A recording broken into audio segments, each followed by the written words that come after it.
자, 프린트 다 받으셨나요? 네. 네, 반갑습니다. 캠브리지 동아시아사 한국사 시간이 돌아왔습니다. 중간고사 어떻게 다들 잘 봤나요?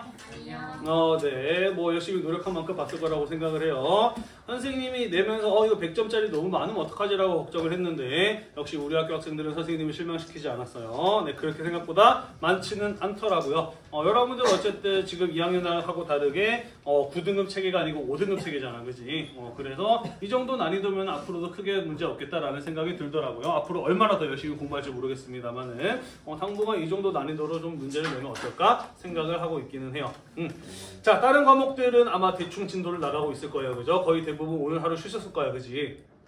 그죠? 네, 근데 한국사는 진도가 너무 나갈 게 많아서 급해서 빨리빨리 좀 빼보도록 하겠습니다. 자, 우리 중간고사 시험 범위가 어느 시대까지였었나요? 고려시대까지였어요. 이번 시간부터 조선시대로 넘어가 보도록 하겠습니다. 함께 살펴보도록 할게요. 자, 조선을 세운 사람은 누구인가요? 이성계입니다. 그죠? 이성계는 나라를 조선이라고 이름을 짓고 수도를 한양, 서울로 옮기죠. 자, 하지만 이 조선을 세운 사람이 이성계다라고 이야기를 하지만 실질적으로 이 조선이란 나라를 설계한 사람, 구상한 사람은 누구였느냐? 그의 오른팔이었던, 그렇죠. 바로 급진파 사대부의 대표적인 인물이었던 정도전이었다라고 볼 수가 있겠습니다. 자, 우리 이미 다 배웠어요, 그죠? 고려 말 신진 사대부들의 경우에는 성리학을 사상적 기반으로 삼고 권문 세력들을 비판하였다라고 이야기를 했고요. 이후에 이성계와 함께 고려의 실권을 장악하고 난 이후에 신진 사대부들은 새롭게 나라를 세우자는 급진파와 고려를 유지하면서 개혁을 하자는 온건파로 나뉘어졌고, 그 이후에 급진파 사대부들에 의해서 이성계와 함께 조선이라는 나라가 세워졌다라는 이야기 했습니다. 기억이 나시죠? 네, 그 대표적인 인물이었던 정도전이라고 하는 사람이 경복궁을 어디에다 만들 것이며 서울은 어떻게 시내를 꾸릴 것이며 그 각각의 도로의 이름은 어떻게 지을 것이고 여러 개의 문을 세울 건데 문의 이름은 뭘로 할 것이며 전부 다 사실 바로 이 정도전의 머릿속에서 나왔다라고 보시면 될 것 같아요. 그래서 조선의 건국자가 이성계라고 한다면 정도전은 조선의 설계자 정도라고 이름을 붙여볼 수 있을 것 같습니다. 자, 아무튼 이 정도전을 비롯한 급진파, 신진 사대부들은 모두 무엇을 공부한 사람이었어요? 고려 말에? 성리학. 유교, 성리학을 공부한 사람들이었어, 그지? 따라서 이 사람들 머릿속에 들어있는 생각이 바로 유교 성리학이었기 때문에 조선 역시 유교 성리학적인 국가로 설계되고 운영되었다라는 소리가 되겠습니다. 이해가 되시죠? 네, 조선은 어떤 나라냐라고 묻는다면 성리학 국가다라고 하면 한 98% 맞는 거예요. 성리학은 외유에 뺀다면 뭐 다른 게 얼마나 있을까? 아니다. 그냥 조선은 성리학이다라고 해도 크게 틀린 말이 아닌 나라가 되었다라는 것이에요. 이해가 되시나요? 네. 자, 그 조선을 설계했던 정도전은 나라는 어떤 식으로 운영이 되어야 한다라고 생각을 했느냐? 재상 중심의 정치로 운영되어야 한다라고 생각을 했다라고 해요. 재상이 뭔가요? 왕이 재상이요? 재상이 뭐지? 신하야. 신하 중에서 어떤 사람? 그렇죠. 신하 가운데 제일 높은 사람. 이런 말 하죠. 만인지상 1인지하. 들어봤니?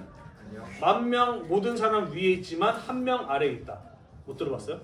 네, 그러니까 왕 바로 아래에 있는 사람이 재상이에요. 신하들 가운데 가장 높은 사람. 오늘날로 치자면 뭐라고 볼 수 있을까? 대통령 바로 아래에 있는 사람. 총리. 그죠. 국무총리쯤 되는 자리를 재상이라고 보시면 될 것 같아요. 그러니까 정도전은 이런 생각을 한 거죠. 어떤 사람이 왕이 되지? 업적이 높은 사람? 누구나 위대한 업적을 쌓은 사람이 다 왕이 되나요? 아니요. 어떤 사람이 왕이 돼? 왕족? 그 정확하게는 귀족, 호족. 호족? 귀족? 누가 왕이 돼? 왕족. 왕족들 중에서 왕의 아들. 왕의, 그치? 아들이 왕이 되는 거잖아, 그치? 왕은 왕의 아들이 된단 말이야. 그의 아들이 왕이 되고 그의 아들이 왕이 되고 하다 보면은 맨날 똑똑한 사람은 나오리라는 법이 없어요, 그죠? 왕의 아들로 이어지다 보면은 멍청한 놈이 왕이 될 수 있는 거 아닌가, 그지? 따라서 이렇게 하면 나라가 망할 수도 있는 거잖아요, 그죠? 따라서 왕의 역할은 무엇이다라고 했느냐? 훌륭한 재상을 뽑는데 있다라고 한 사람이 바로 이 정도전인 거예요. 왕은 할지 말지만 정해주면 돼. 나머지는 훌륭한 재상을 뽑아서 재상을 중심으로 정치가 운영되면 된다 라고 생각했던 사람이 바로 이 정도전이었다라는 것이에요. 그렇다고 해서 뭐 재상이 왕의 자리를 꿰차고 뭐 반역을 일으키고 이런 걸 의미하는 것은 아니었다. 어디까지나 왕의 역할은 훌륭한 재상을 뽑는 데 있고 훌륭한 재상에 의해서 나라가 운영될 수 있어야 나라가 계속해서 발전하고 안정될 수 있다 라고 하는 게 정도전의 생각이었다라는 것이죠. 이해되나요? 네, 나아가서 그는 민본과 덕치의 기반을 둔 통치체제를 구성하고자 노력하였다라고 되어 있어요. 민본이란 백성이 국가의 근본이라는 유교적 통치 철학이고요. 덕치란 덕으로서 세상을 다스린다는 유교 정치 사상을 말하는 것이거든요. 다시 말해서 정도전은 조선을 어떤 나라로 만들고 싶었다? 유교적 이상국가로 만들고 싶었다라는 것이에요. 대충 이해가 되나요? 네, 자 그렇게 조선이라는 나라가 만들어지고 설계되었다라는 것입니다. 자 그런데 조선은 세워지자마자부터 굉장히 큰 정치적 격변에 휘말려 들어가게 됩니다. 바로 두 차례에 걸친 왕자들의 반란 1차, 2차 왕자의 난이라고 하는 것이 일어나게 됩니다. 자, 이 왕자의 난이 일어나게 되는 근본적인 원인은 어디에 있었느냐라고 물어본다면 선생님은 그렇게 생각해요. 사병 집단이 문제였다. 다시 말해서 이성계와 그를 따르는 사람들이 고려를 무너뜨리고 조선이라는 나라를 새로운 나라를 세울 수 있었던 것은 국가에 소속되어 있는 군인들이 아니라 사병, 개인이 사적으로 개인적으로 소유하고 있는 군대가 있었기 때문이야. 따라서 자신의 명령에 따라서 움직이는 군대를 가지고 있었기 때문에 고려를 무너뜨리고 그 힘을 바탕으로 조선이라는 나라를 세울 수 있었다라는 것이죠. 이해가 되나요? 네. 자, 그런데 이제 조선이라는 나라가 세워졌어. 그러면 개인이 군대를 가지고 있는 것을 허용하면 될까 안 될까? 안 돼요. 안 되겠죠. 그죠? 반란이 일어날 수 있으니까. 그치? 그래서 그 개인이 가지고 있는 사병들을 해체해 나가는 과정에서 일어난 사건이 바로 제1, 2차 왕자의 난이라고 보시면 될 것 같아요. 어떤 일이 있었는지 같이 한번 이야기를 해보도록 하겠습니다. 태조 이성계의 첫째 부인은 신의 왕후 한씨였습니다. 그리고 그 둘 사이에서 이방우, 이방과, 이방의, 이방간, 이방원, 이방연이라고 하는 6명의 아들이 있었어요. 자, 그런데 한씨가 사망하고 난 이후에 둘째 부인을 드립니다. 신덕 왕후 강씨이고요. 그 둘 사이에서는 이방권, 이방석이라고 하는 2명의 아들을 더 얻습니다. 자, 여러분들이 생각하기에 태조 이성계가 죽으면 그 다음엔 누가 왕이 되어야 될 것 같나요?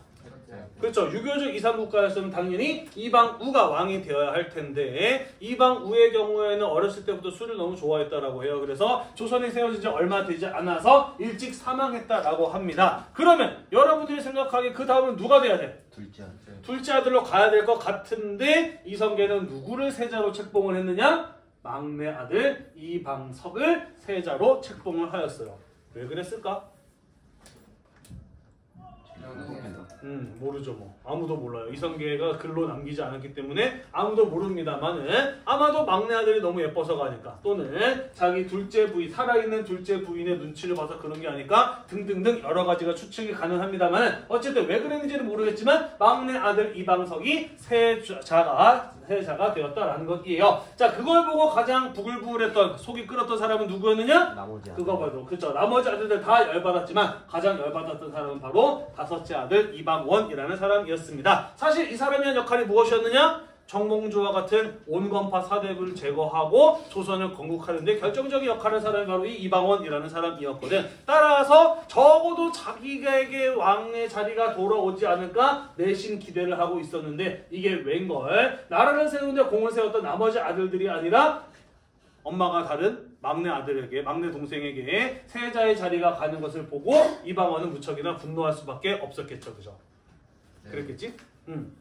게다가 정도전 같은 사람의 경우에는 재상 중심의 정치를 구상을 하였어요. 그죠? 왕이 아니라 재상이 중심이 된 정치를 구상하는 사람이었고, 아까도 이야기했듯이 각각의 왕자들 역시 사병들을 가지고 있었어요. 그러다 보니까 정도전의 경우에는 이 왕자들의 반란을 우려해서 그들이 가지고 있는 사병들을 없애려는 계획을 추진 중이었거든요. 만약에 이방원이 자기가 가지고 있는 사병이 사라지게 된다면 내가 왕이 될 기회는 영영 없어질 겁니다. 그죠? 자, 그래서 이방원의 경우에는 마침 아버지 이성계가 아파가지고 침대에 알아 누웠던 틈을 타서 자신이 데리고 있었던 사병 집단들을 동원해서 반란을 일으켰으니 그게 바로 제1차 왕자의 난이었다라는 것이에요.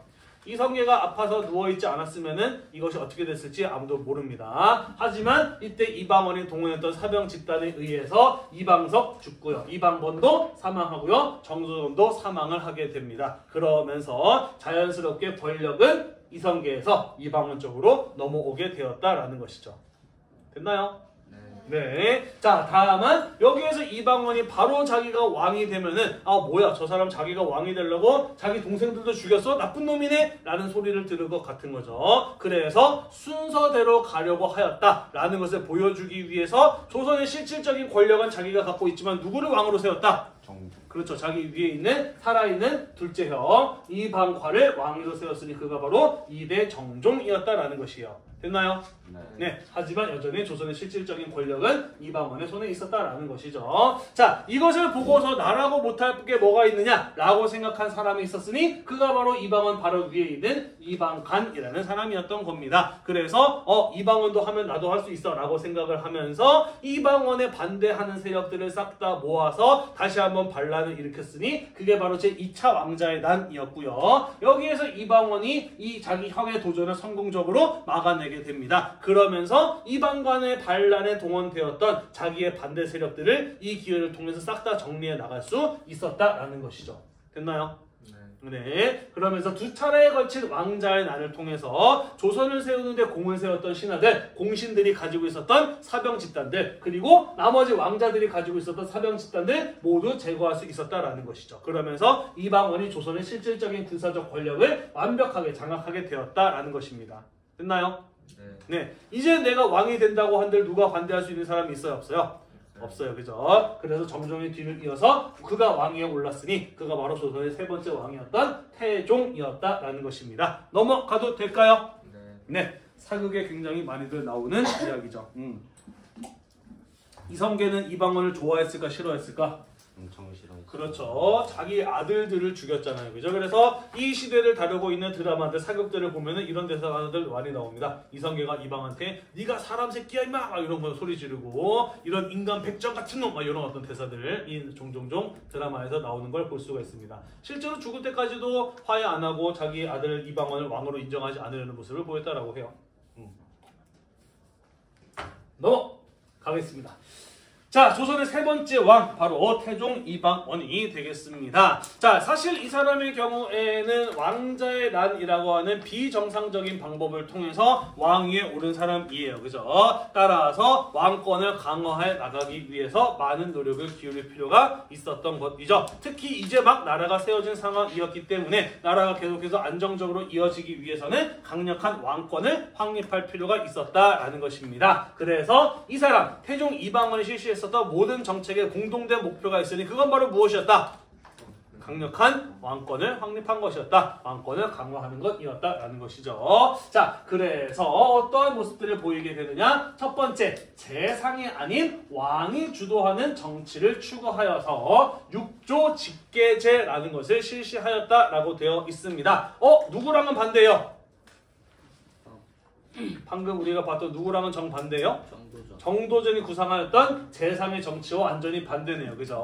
왕권을 강화하기 위해서 왕이 주도하는 정치를 추구하였다라고 되어 있습니다. 자, 요 설명을 이해를 돕기 위해서 뒤로 잠깐 갔다가 다시 앞으로 넘어오도록 할게요. 자, 이 정도전이라는 사람에 의해서 설계되었던 조선의 중앙정치기구 여러 가지가 있습니다만은 핵심은 왕 아래에 있는 의정부 육조체제라고 보시면 될 것 같아요. 의정부라고 하는 것은 바로 재상들이 모여서 회의하는 재상들의 회의기구라고 보시면 되겠습니다. 조선에는 3명의 재상이 있었어요. 영의정, 좌의정, 우의정이라고 불리는 사람이 있었죠. 우리는 이 사람들을 일컬어 삼정승이라고 이야기를 하는데 그 3명의 정승이 모여서 어떠한 정책을 시행할 것인지를 논의하고 심의하는 기구가 바로 이 의정부라고 하는 곳이었다라는 거예요.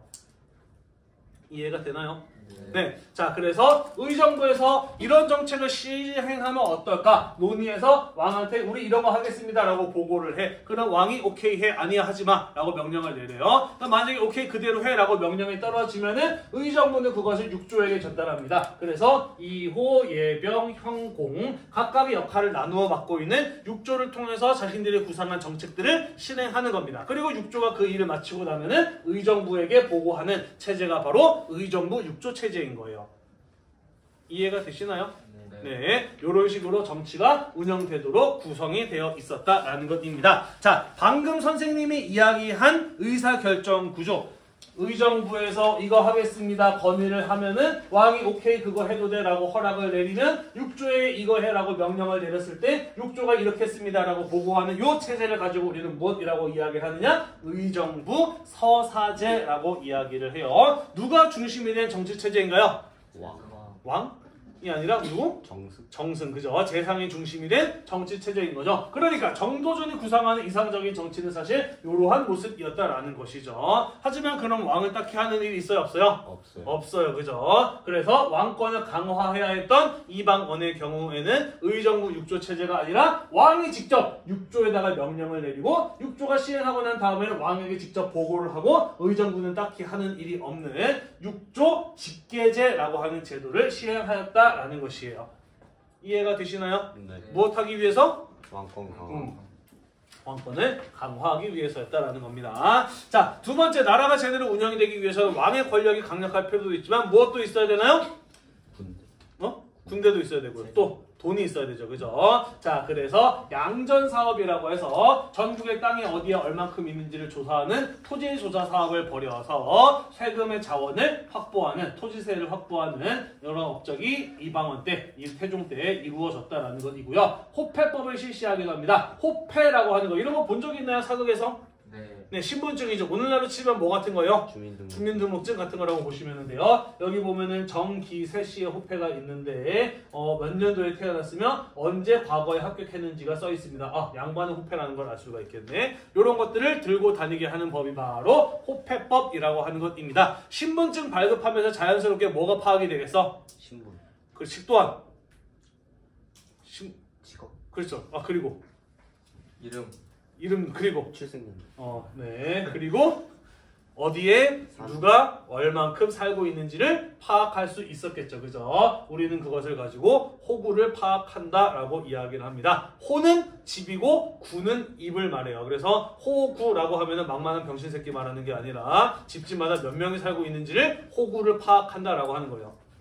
됐나요? 네. 네, 그렇게 함으로써 세금 내야 될 사람들이 어디에 얼만큼 살고 있는지를 마찬가지로 파악함으로써 국가의 재정을 늘릴 수 있었다라는 것입니다. 다시 말해서 태종 이방원이 한 일은 무엇이다? 자기 손에 피를 묻혀가면서 강력한 왕권을 확립하고 나라를 운영해 나갈 수 있는 재정을 확보한 것, 그게 바로 태종 이방원이 한 일이다라는 것이에요. 이해됐나요? 네. 자, 그렇게 해놨기 때문에 그의 아들이 누가? 세종이, 그죠? 훌륭한 일들을 많이 할 수 있었던 것이죠. 세종 뒤에는 뭐가 붙나요? 세종 대왕이 붙죠. 그죠? 우리나라 어린이들에게 가장 존경하는 위인은 누구인가? 라고 물어보면은 1번이 세종대왕, 2번이 이순신 뭐 이런 식들 아니겠어요? 그죠? 대왕이라고 불릴 만큼 훌륭한 정치적, 경제적, 문화적, 과학적 발전을 이루어냈던 왕이 세종이었습니다. 하지만 이렇게 세종이 발전에 주력할 수 있었던 것은 무엇이 확립되었기 때문에? 그렇죠. 아버지 때 강력한 왕권과 경제력이 어느 정도 확립되어 있었기 때문에 그 힘을 바탕으로 경제발전, 문화발전, 정치적 발전에 주력할 수 있었다라고 보는 게 타당할 것 같다라는 것이죠. 자, 그래서 세종의 경우에는 안정된 왕권과 경제력을 바탕으로 유교적인 정치를 이상적으로 실현하기 위해서 많은 노력을 기울였고요. 그러면서 세종 시기에 문화와 과학도 덩달아 발전할 수 있었다라는 것입니다. 자, 예를 들자면 세종의 경우에는요, 조선의 왕들 가운데 무척이나 경연에 힘썼던 왕이에요. 경연 들어는 봤나요? 중학교 책에도 나오죠. 그죠? 교과서에도 나오죠. 국왕과 관리들이 함께 학문을 토론하는 행사, 쉽게 말해서 왕과 신하들이 함께 모여서 스터디하는 모임을 가지고 경연이라고 합니다. 보통의 왕들은 좋아했을까 싫어했을까? 싫어요. 싫어해요. 뒤에 가서 우리가 다음 시간에 배우겠습니다만은 사실 경연은 왕권을 견제하는 제도야. 왜냐면은 왕이 아무리 어렸을 때 왕자 시절부터 엘리트 교육을 받았다고 하더라도 그 치열한 과거 시험을 뚫고 올라온 신하들보다 학문적으로 말빨로 앞서 나가기가 어려워요. 그죠? 그래서 보통 경연은 공부 무지 많이 한 신하들이 왕한테 전하 그러시면 안 됩니다. 지금 잘못 생각하시는 거예요. 라는 식으로 왕권을 견제하는 자리가 경연이란 말이지. 학문으로. 자, 그러다 보니까 연산군 같은 폭군은 단 한 번도 왕위에 있을 때 경연에 참여하지 않을 정도였다라고 조선의 왕들이 극혐하는 게 바로 경연이라고 하는 것이거든요. 자, 하지만 세종의 경우에는 좀 반대였어요. 우리 알다시피 뭐 이런 들어봤죠? 어렸을 때부터 책을 하도 많이 봐가지고 책을 숨겼다 뭐 이런 얘기 들어봤잖아요. 그죠? 네. 네, 아무튼 세종은 워낙 똑똑하고 공부도 많이 한 왕이다 보니까 오히려 경연에 들어가는 신하들이 오늘 내가 왕께서 내가 모르는 내용을 질문하면 어떡하지? 라는 것을 걱정할 정도로 굉장히 공부를 많이 한 왕이었다라고 해요. 그래서 이런 경연 제도 같은 것들을 통해서 신하들을 가르치고 또 공부가 부족하거나 또는 얘 좀 훌륭하다, 좀 더 열심히 공부시키면 더 큰 제목이 되겠어 싶은 인재들은 어떻게 하는 거예요? 집현전이라고 하는 학문 연구 기관을 만들어서 거기로 보내는 겁니다. 너 그 똑똑하면 여기 가서 열심히 공부해서 마음껏 발휘해봐 라고 하는 거죠. 그러면서 학문 연구를 장려하면서 이러한 과정에서 나온 연구의 성과 같은 것들을 바탕으로 국가의 정책을 정하고 나라를 제대로 운영해 나갈 수 있었던 사람이 바로 세종이라는 사람이었다라는 것입니다. 됐나요? 네. 우리가 어렸을 때의 뭐 이게 위인전 같은 것에서 이뤘던 세종대왕의 모습은 굉장히 인자하고 훌륭한 왕 이렇게 많이들 인식이 되어 있을 거예요. 선생님 개인적으로 봤을 때 약간 좀 뭐라 그래야 되지? 은근히 갈구는 타입이라 그래야 되나요? 그런 얘기 들어봤나? 혹시 집현전 학자 중에 신숙주라는 사람이 있었는데 밤새 책을 읽다가 깜빡 잠이 들었다가 깨보니까 자기가 몸에 책상에 엎드려 잤는데 정신을 차려보니까 뭔가 이불 같은 게 덮여있더라. 이거 뭐지? 딱 돌아보니까 임금이 있는 옷이 자기 등에 덮여있더라라는 거지. 그래서 전하께서 다녀가셨구나 라는 사실을 알고 공부 열심히 하다 지친 나를 위로하기 위해서 이 자신의 옷을 덮어줘서 자신의 옷을 벗어서 나에게 덮어주셨구나 이렇게 성은이 만극할 때다 라는 이런 얘기 못 들어봤어요? 네. 못 들어봤군요. 네, 어렸을 때 동화책에 보면 이런 얘기 같은 것들 나오는데 자, 여기서 다시 한번 생각해 봅시다. 어린이용 책에서는 당연히 신숙주가 공부하다가 엎드려 잤어. 임금의 옷을 덮어주고 갔어. 아이고 성은이 만극합니다 라고 생각했을 수 있는데 우리 어른의 입장에 다시 한번 생각해 봅시다. 공부하다가 깜빡 잠이 들었어. 왕이 와가지고 자기 옷 벗어서 덮어놓고 갔어. 정신이 차렸을 때 어떤 느낌이 들었을까? 그렇죠. 자다가 왕한테 걸렸네라는 생각 들겠지, 그지? 너 자는 거 내가 보고 갔어 라고 하는 사인 아니야, 그지? 그러니까 신숙주의 경우는 그다음부터 절대로 안 잠이 들고 정신 똑바로 차리고 공부할 수밖에 없지 않았을까? 그렇겠지, 그지? 이런 식으로 은근 배려하는 것 하면서 사람의 이 능력치를 최대한으로 뽑아 먹을 줄 아는 사람이 세종대왕이 아니었을까? 선생님은 개인적으로 생각을 해요. 또 세종대왕 때 유명했던 그 정승 있잖아. 황희정승이라고 들어봤나요? 네, 들어봤죠, 그죠? 저 이제 늙어서 힘이 들어서 더 이상 이제 일 못합니다. 제발 좀 물러나게 해주세요라고 여러 차례 상소문을 올려도 전부 다 무시하고 아니야 할 수 있어 화이팅하면서 끝까지 뼛속까지 뽑아먹었던 사람이 또 이 세종이라는 사람이기도 해요. 자, 그래서 세종은 의정부 서사제 같은 제도를 실시하는 겁니다. 자, 아까 이야기했어요. 의정부 서사제는 누구를 중심으로 돌아가는 정치 구조인가요?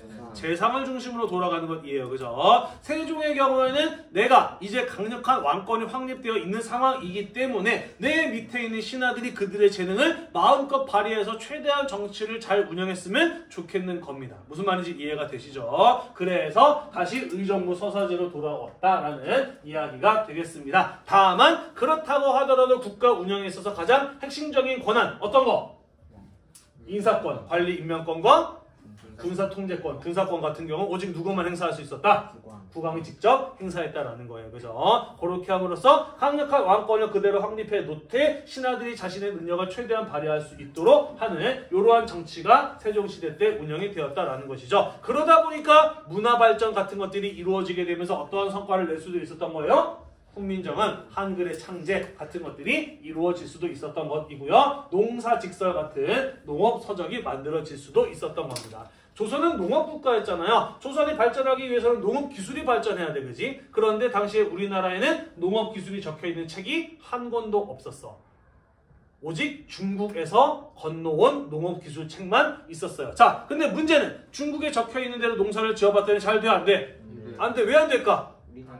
그렇죠. 땅이 다르고 풍토가 다르고 기후가 다르잖아, 그지? 그러다 보니까 세종의 경우에는 안 되겠다. 우리나라의 풍토에 맞는 우리나라의 농업기술이 제대로 필요하겠다라고 생각을 해요. 그래서 각지의 지방관들한테 너희들이 다스리는 동네에 농사 잘 짓는 사람이 있으면 어떻게 그렇게 농사를 잘 짓는지 비법을 적어서 보고해라라고 명령을 내립니다. 그래서 전국 각지에서 우수한 우리나라 땅의 농업기술들을 싹 다 모아가지고 만들어낸 책이 바로 농사직설이라고 하는 농업서적인 거예요. 이러한 성과들이 세종 시기에 이루어질 수 있었다라는 겁니다. 넘어가도 될까요? 네. 이 장면 어디서 많이 보지 않았니? 네, 이거 봤나요? 내가 왕이 될 상인가 이 영화? 네. 관상이라는 거? 그죠? 여러분들 아마 초등학교 때? 중학교 1, 2학년 때? 이게 몇 년도 영화였지? 17년, 18년? 아직 초등학생 때인가? 네. 네. 어쨌든 영화는 안 봤어도 짤로는 돌아다니는 거 많이 봤지, 그지? 네, 바로 계유정난을 다룬 영화였었죠. 관상이라고 하는 영화가. 자, 세종은 죽고 난 다음에 그의 첫째 아들의 문종이 왕위에 오릅니다. 37살의 왕위에 오르는데요. 굉장히 똑똑하고 훌륭한 왕이었지만 몸이 어렸을 때부터 약했다라고 해요. 그래서 39살의 나이에 사망을 하게 되고요. 그래서 문종의 첫째 아들인 단종이 12살의 어린 나이로 왕위에 오르게 됩니다. 자, 아무리 강력한 왕권이 확립되어 있는 상황이었다고 하더라도 12살짜리가 직접 왕의 노릇을 할 수 있나요, 없나요? 없어요. 그죠? 그러면서 왕권은 상대적으로 약화될 수밖에 없었다라는 것이죠. 그 틈을 노리고 누가? 단종의 삼촌이자 문종의 동생이자 세종대왕의 둘째 아들이었던 수양대군이 자신의 조카인 단종을 몰아내고 권력의 자리를 차지하면서 왕위에 오른 사건이 벌어지게 되었으니 그 사건이 바로 계유정난이라고 하는 사건이었다라는 것입니다. 되셨나요? 네, 내가 왕이 될 상인가 라고 묻는 게 바로 그 장면이잖아요. 수양대군이, 그죠? 네, 문종의 경우에는 죽으면서 자신의 어린 아들이 많이 걱정이 되었다라고 해요. 그래서 세종대왕 때부터 활약했던 원로 신하들한테 우리 아들 좀 잘 부탁합니다 라고 유언을 남기고 죽었다고 해요. 그래서 단종이 직접 왕위를 할 수 없는 나이였기 때문에 원로 대신인 황보인, 김종서 같은 사람들이 왕을 대신해서 정치를 주도하고 있는 상황이었다라는 것이죠. 그것이 수양대군은 마음에 들지 않았던 것이고 나아가서 자신이 왕위를 차지할 수 있는 절호의 기회라고 여겼던 것이죠. 그래서 수양대군은 자신을 따르는 무리들을 이끌고 이런 사람들 죽이고 자기의 조카를 왕의 자리에서 쫓아내고 자신이 왕의 자리에 올랐으니 그 사건이 바로 계유정난이라는 사건이었다라는 겁니다. 이해가 되시죠? 자, 여기서 단종이 왕이 되지 않아야 할 이유가 하나라도 있나요? 사실은 없어요. 그죠? 어려서 왕권이 약했을 수는 있겠습니다만은 어찌되었든 세종대왕의 첫째 아들의 첫째 아들이란 말이야. 그지? 사실 단종이 왕이 되지 않아야 할 이유는 하나도 없었다고. 따라서 사실 엄밀히 말하자면 계유정난은 무엇이냐? 순수한 의미의 쿠데타예요. 반란인 거지. 삼촌이 자기 조카 왕을 몰아내겠다고 일으킨 반란이란 말이야. 따라서 반란을 통해서 왕이 된 세조의 경우에는 무엇할 필요가 있을까? 그렇죠. 입 닥쳐. 조용히 해. 자신에 대한 비판을 철저하게 통제할 필요가 있었겠죠. 그죠? 그래야 자신의 자리를 안정시킬 수 있을 거 아니야? 그러려면 뭐가 필요해요? 그렇죠. 강력한 권력이 필요해요. 그죠? 그래서 세조 역시 왕권을 강화하고 그 힘을 바탕으로 자신에 대한 비판을 철저하게 통제할 필요가 있었다라는 것이죠. 따라서 왕권을 강화하고 싶었기 때문에 육조 직계제로 다시 돌아왔다라는 것이에요. 의정부 서사제에서 육조 직계제로 갔다가 세종 때 다시 의정부 서사제로 갔다가 세조 때 다시 육조 직계제로 돌아왔다라는 소리가 되겠습니다. 됐나요? 네. 또한 경연 같은 거 열어봐야 어차피 자기 비판밖에 안 할 거 아니에요. 그죠? 경연 없애버렸고요. 뭐 사육신 들어봤나요? 단종을 다시 복귀시키기 위해서 집현전에 있는 6명의 학자들이 단종의 복위 계획을 짰다가 사전에 발각이 되어서 세조에게 목숨을 잃은 사람이 6명이야. 그래서 그 사람을 사육신, 죽은 6명의 충성스러운 신하라고 이야기를 하거든요. 그래서 집현전의 학자들이 단종의 복귀를 시도한 일이 벌어졌기 때문에 집현전 같은 학문 연구기관도 이 세조 시기에 없어졌었다라는 것이에요. 되셨나요? 네. 자, 한편 세조 때부터 본격적으로 경국대전이라고 하는 조선시대의 기본 법전이 만들어지기 시작을 합니다. 그 전까지는 이런 문제가 있으면 이런 문제를 해결하기 위한 법을 만들고 저런 문제가 있으면 저런 문제를 해결하기 위한 법을 주먹구구식으로 만들어 나갔거든. 그러다 보니까 안 되겠다. 체계가 너무 없어. 우리 차라리 처음부터 끝까지 체계적으로 조선이라는 나라의 뼈대를 잡을 수 있는 제대로 된 법전을 만들자라는 계획을 세우게 되는 겁니다. 그래서 세조 때부터 이 법전이 만들어지기 시작하였다라는 것이에요. 되셨나요? 네. 자, 한편 세조는 이렇게 왕권을 강화하기 위해서 많은 노력을 기울였고 어느 정도 성과를 거두기도 했는데 실제로는 세조 이후로 가게 되면서 점점 더 왕권이 약화되는, 위협받는 이런 일들이 벌어지고야 말았어요. 왜 그랬을까? 계유정난입니다. 원래 왕이 아닌 사람을 왕으로 만들어준 사람들이 있을 거 아니야. 우리는 그런 사람들을 공을 세운 사람이라고 해서 신하들이라고 해서 공신이라고 부르죠. 자, 따라서 세조는 나를 왕으로 만들어준 사람들한테 무엇할 필요 있을까?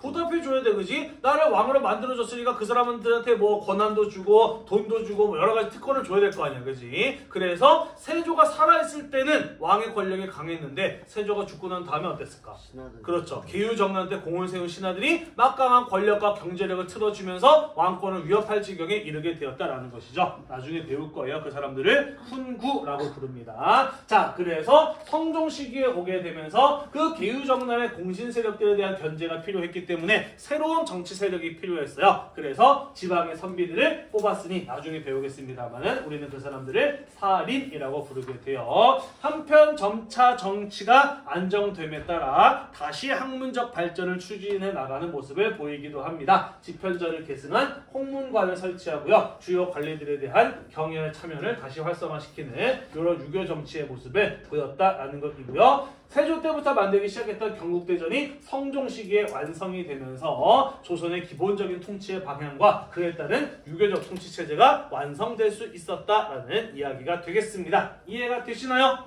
네. 아, 그랬구나 정도 이해하고 넘어가시면 될 것 같아요. 이거 몇 분에 끝나지? 55분이요. 55분이요? 네. 우리 요거 하다 말았으니까 요 페이지만 마저 볼게요. 자, 아까 이야기했습니다. 조선의 중앙관제는 의정부 6조 체제였다라고 이야기를 했어요. 그죠? 의정부가 영의정, 좌의정, 우의정으로 구성된 3정승의 회의기구였고 무엇을 할지 왕에게 보고를 하면은 왕이 결정한 일입니다. 그러면은 6조를 통해서 각각의 정부 부처가 일들을 수행을 하고 의정부에게 보고하는 형태가 기본적인 의정부 6조의 구조였다라고 이야기를 하였어요. 그죠? 네. 자, 그 외에도 국왕의 직속 기구로는 승정원이나 의금부 같은 것들이 있었습니다. 승정원은 국왕의 비서 역할을 하는 기관이고 왕명을 출납하였다라고 되어 있어요. 쉽게 말해서 왕이 신하들한테 할 말 있으면 승정원의 사람들을 통해서 전달이 됩니다. 또 왕에게 보고할 것이 있으면 승정원을 통해서 왕에게 전달이 되는 거예요. 이해가 되죠? 그래서 왕의 눈과 귀, 입과 같은 역할을 하는 기구가 바로 승정원이었다라고 보시면 돼요. 의금부는 국왕에게 직속되어 있는 특별사법기관이고요. 국가의 큰 죄를, 무거운 죄를 저지른 죄인들을 다스린다라고 되어 있는데 가장 대표적인 죄가 뭘까? 반역죄예요, 그죠? 우리 사극에 보면은 내 이놈 네 죄를 알렸다 사극에 보면 그죠? 반역에 실토하라라고 하면서 왕 앞에서 죄인들 이렇게 의자에 묶어놓고 주리를 틀고 인두로 지지고 하는 거 전부 다 의금부에서 하던 일들이었다라고 보시면 될 것 같아요. 이해되시죠? 네. 그 외에도 사헌부, 사관원, 홍문과 같이 조선의 정치에 있어서 중요한 역할을 했던 몇몇 개의 기관들이 있는데 요거는 설명이 조금 길어지니까 다음 시간에 마저 이어서 살펴보도록 하겠습니다. 오늘도 공부하시느라고 대단히 고생이 많으셨고요. 중간고사 이후에도 열심히 공부를 이어가 보도록 합시다. 이 수업 영상이 여러분들의 공부에 도움이 되셨다면 구독과 좋아요 잊지 말고 눌러주세요. 수고했습니다.